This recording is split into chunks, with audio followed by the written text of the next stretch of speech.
There's a storm brewing as we upgrade the raw Color of Storms Planeswalker deck.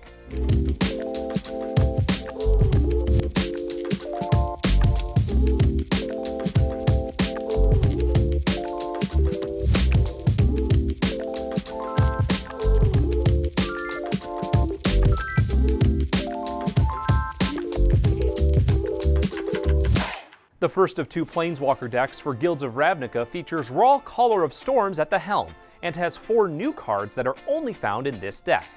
We're going to take a look at 2 different themes, Wizard Tribal and Spellslinging. We're also going to keep these decks standard legal, so we can take these out to a Friday Night Magic if we want to.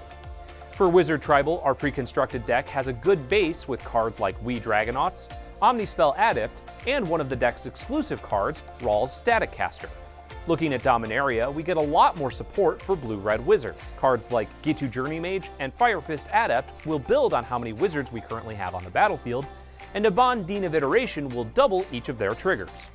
Gitu Lava Runner and Gitu Chronicler Get to the point. both get better if we've already cast instant and sorcery spells, while still adding to our wizard count.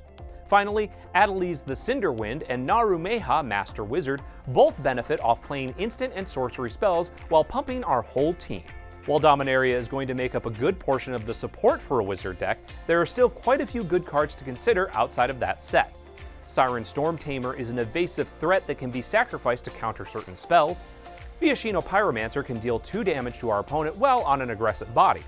Both Water Trap Weaver and Tempest Caller can be used to clear out our opponent's blockers, and if we're feeling a little frisky, Time Stream Navigator will help us take an extra turn, while Transmogrifying Wand is a great on-flavor way to get rid of our opponent's biggest threats. Speaking of flavor, there's a couple of cards that will work great across both of our themes. Wizard's Lightning and Wizard's Retort are both plays on classic Magic cards, Lightning Bolt and Counterspell respectively.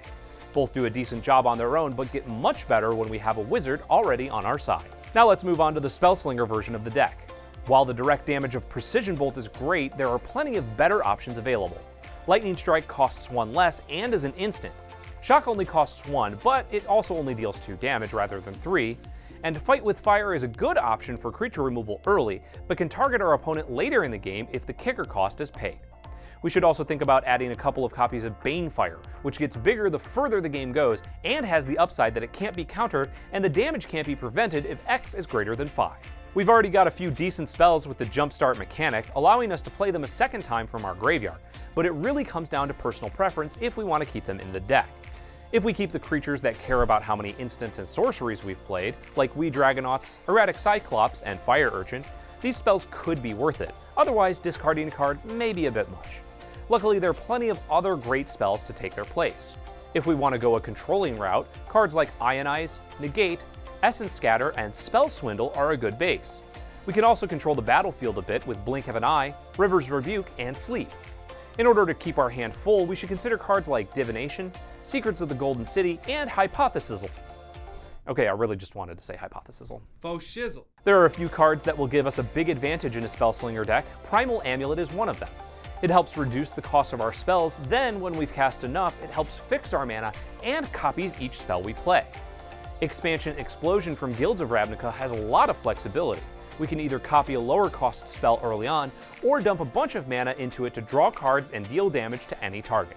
But probably our opponent's face. But that might just be me. But probably our opponent's face. Both versions of the deck will probably want to keep the raw Color of Storms for card advantage, but there are a couple of other Planeswalkers to consider. Rawl Izzet Viceroy helps dig through our deck, deals direct damage based on our spells, and the emblem does what red and blue want to be doing, drawing cards and dealing damage. Another Planeswalker that will help out with our spells is Jaya Ballard. Her first ability gives us a bit more mana to cast our instant and sorcery spells, while her second ability lets us rummage through our deck for more spells, and both abilities add a loyalty counter to her.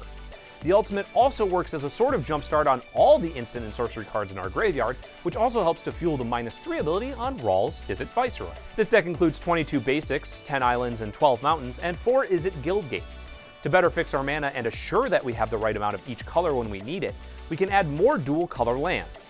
Highland Lake is another enters the battlefield tapped land that also produces red or blue. With so many basics in the deck, we could also look to Sulphur Falls, which enters into the battlefield untapped if we already have an island or a mountain. If we're determined to have our dual lands enter untapped, we could use Steam Vents, which, for the low price of 2 life, enters untapped. And that's our upgrades for the Raw Caller of Storms Planeswalker deck. I'm Jeremy Knoll, and I hope we gave you some ideas on where to take these decks. If you have any other ideas, let us know in the comments, and as always, good luck and have fun.